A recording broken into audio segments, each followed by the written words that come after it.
Nazdar, tu je zase Whiteman a vítam ťa pri svojej tohtoročnej 16. Ide o to, že keďže je rok 2016, symbolicky som sa rozhodol natočiť video so 16 faktami o mne. Viem, že to youtuberi robia, budú robiť, ale ja som sa to rozhodol takto možno netradične spojiť s príchodom nového roka 2016. Čiže tu je 16 faktov o mne. Prosím.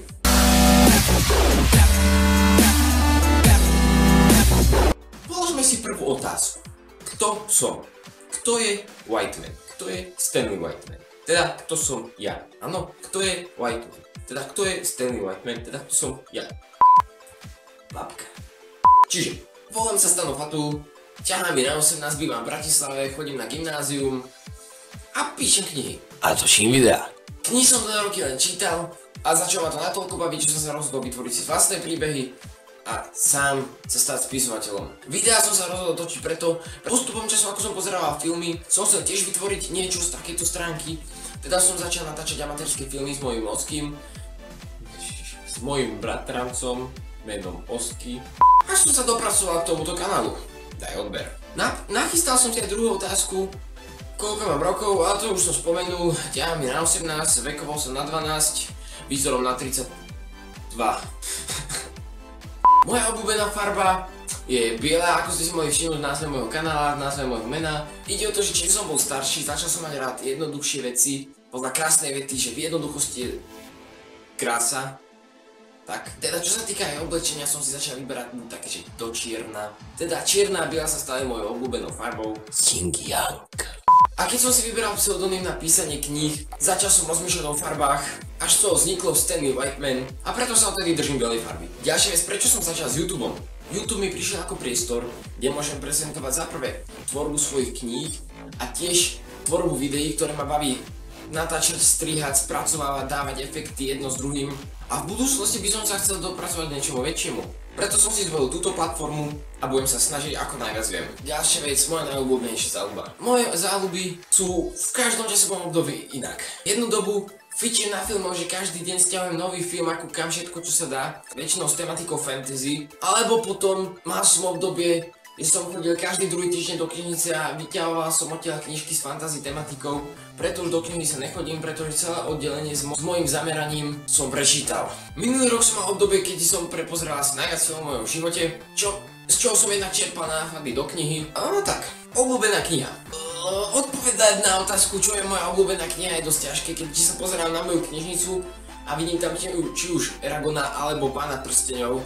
Ale keby som si zobral dve veci, tak rozhodovanie je veľmi ťažké. Skôr by som sa asi pripojil ku klasike, teda Hobbit a Pán prsteňov. Keďže aj po tých 10 ročiach, čo ich Tolkien napísal, stratil som nič toho, čo som chcel povedať, ale Pán prsteňov. Prečo som začal písať? Písať som začal pretože mojej babky bratranec je spisovateľ Roman Brat a s tým som si začal vymieňať maily. Stretol som sa s ním, trošku sme pokecali, že čo aj ako. V tom čase som čítal Eragona a celú Paoliniho tetralógiu a ovplyvnilo ma to natoľko, že som začal chcieť byť spisovateľom aj ja. Tak som sa pustil do písania svojej prvej knihy Dotyk draka v roku 2012, v lete konkrétne. Najskôr som si načítal pokus číslo 5. Najskôr som si načrtol mapu zeme zvanej Lisantia, aby som príbeh vedel zhruba na oko presne dosadiť do priestoru. A potom som písal, upravoval, prepisoval, mazal, upravoval, prepisoval, mazal a upravoval, prepisoval a mazal. Až moju knihu môžete nájsť na Martinuse, link máte v popisku. Tak špecifikujme si žáner, ktorý píšem. Začal som písať fantasy, čo je žáner, ktorý je v podstate neobmedzený. Môžeme čerpať z nejakých mýtov a legend, ktoré sú staročia staré a nápady z nich si môžeme požičať, či už bytosti použité v príbehu, mágia použitá v príbehu, magické udalosti použité v príbehu a kopec ďalších vecí. Ale tiež nápady môžem čerpať aj z tých desiatok fantasy kníh, ktoré som prečítal. Dávam si veľký pozor na kopírovanie. A v podstate ide o žáner, kde sa často používa mágia, elfovia, trpaslíci, draci a podobné veci. A to som sa vo svojom príbehu snažil obmedziť a spraviť to akousi vlastnou formou, aby to nebolo len kopírovanie po západe alebo po hociakých iných autoroch z fantasy literatúry. Ale aby som dal do toho vlastný príbeh, vlastné postavy a kopec zaujímavostí, ktoré si myslím, že by mohli byť zaujímavé nielen pre mňa, ale aj všeobecne pre fanúšikov fantasy literatúry. spisovateľa, ktorých uznávam. To by som mohol venovať dlho, ale začneme John Ronald Reuel Tolkien, Christopher Paolini, Jane Rowlingová, Juraj Červenák, Roderick Gordon a Brian Williams, Roman Brat, Shagano, Dan Brown, Rick Riordan a kopa ďalších. Hudba, ktorú počúvam. Primárne počúvam hip-hop, ale mám rád aj fajnový rock, alebo aj fajnový pop, či už je to Michael Jackson, ale rap a hip-hop sú pre mňa hudobný žáner, ktorý počúvam dennodenne. Za posledné 2 roky som si kúpil vyše tucet hip-hopových slovenských CD-čiek, čiže rap a hip-hop sú u mňa na prvom mieste. Zaujímavý bod číslo 11, moje úrazy. Aj Oského som sa popýtal na veci s touto tematikou a zistil som, že okrem úrazov, ktoré si pamätám, že keď som mal asi 4 roky, som ako najväčšie vyšiel sa zohýňať pod držiakom na kvetináče. Najčo som sa zohol málo a spravil som si fajnú jazvu tuto na čele, preto občas pri správnom svetle vyzerám ako Harry Potter. Potom, keď som bol trošku starší, som sa na ulici hral s kamarátmi, hrali sme na háňačku, tuším. Som sa fajnovo potkol dozadu a o rok domu, taký fajný ostrý, som si spravil asi takú jazvu na temene. To tiež poteší človeka. A plus Oský mi povedal, že keď sme boli malí a hrali sme sa na ihrisku, húpali sme sa na húpačkách, že ja som sa ako si pripletol do cesty jednej húpačky a tam ma zarazila k zemi. A nepamätám si, čo bolo ďalej. Ani toto si nepamätám. Čiže, škola, kam chodím. Túto otázku preskočíme. Začiatky mojej videotvorby. Začiatky mojej videotvorby siahajú do začiatku roku 2014. Ak sa nemýlim, bolo to na Veľkú noc z tohto roku.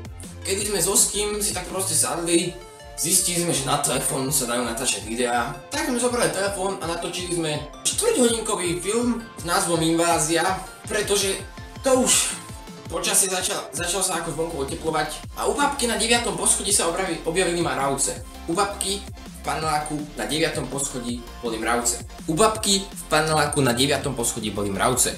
Áno.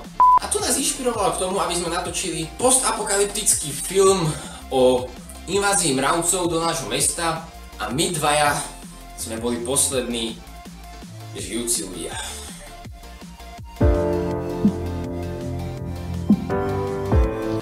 Sa dopracovali s Oským ku YouTube kanálu s názvom OFS Studios, na ten vám link dávať radšej nebudem, pevne dúfam, že ho nebudete vyhľadávať. Kam sme začali natáčať svoje amatérske filmy, ktoré postupom času sa zlepšovali, až sa dosiahlo úroveň zľahka podpriemerného amatérskeho filmu a preto som sa rozhodol túto kapitolu môjho života ukončiť a začať Whiteman Studio, kde by tá videotvorba už bola jemne na úrovni. Aj keď je na hovno zvuk a na hovno obraz, som tu sám bez Oskýho, čiže mi to nikto nekazí. To čo si o mne povedal, ty žebrak? Dobre diváci, sme späť. Prečo Whiteman? Toto som už v nejakom videu objasňoval, ale ide o to, ako som hovoril, že moja obľúbená farba sa stala biela. Svoje pseudopriezvisko som sa rozhodol tiež viesť týmto smerom. Vytvoril som si meno Stanley White. Teda to už bolo druhé meno, ale na to kašľať. Čiže, mal som Stanley White. Trošku som to googlil a zistil som, že vo svete je Stanley Whiteov trošičku viac, než som očakával. Teda som začal premýšľať o zmene a Stanley Whiteman mi prišla najlepšia možná variácia, aj keď, ak by bol niekto veľmi usilovný a googloval si to, možno taktiež nájde nejakých menovcov, ale to už sa ma netýka, pretože som v okruhu pár stoviek tisíc kilometrov jediný Stanley Whiteman a to nás môže hrať pri srdci. Ďalšia téma, moje frajerky.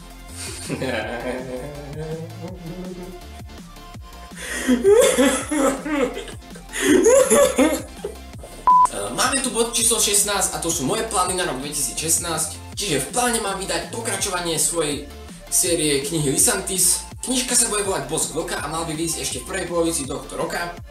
Potom sú tam plány na rozbehnutie tohoto kanála Whiteman Studio viac.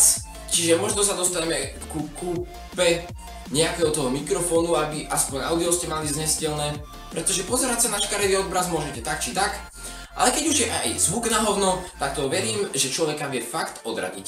Čiže to by bolo všetko ku mojim 16 faktom na nový rok 2016. Ak sa vám video páčilo, určite hoďte like, komentujte, odoberajte a ja podľa spätnej väzby uvidím, či má význam pokračovať v tomto, čo som začal, alebo sa mám na to vysrať. Komentáre typu vyser sa na to nepríjmam a automaticky mažem. Tak, ja sa s vami lúčim, ak sa vám toto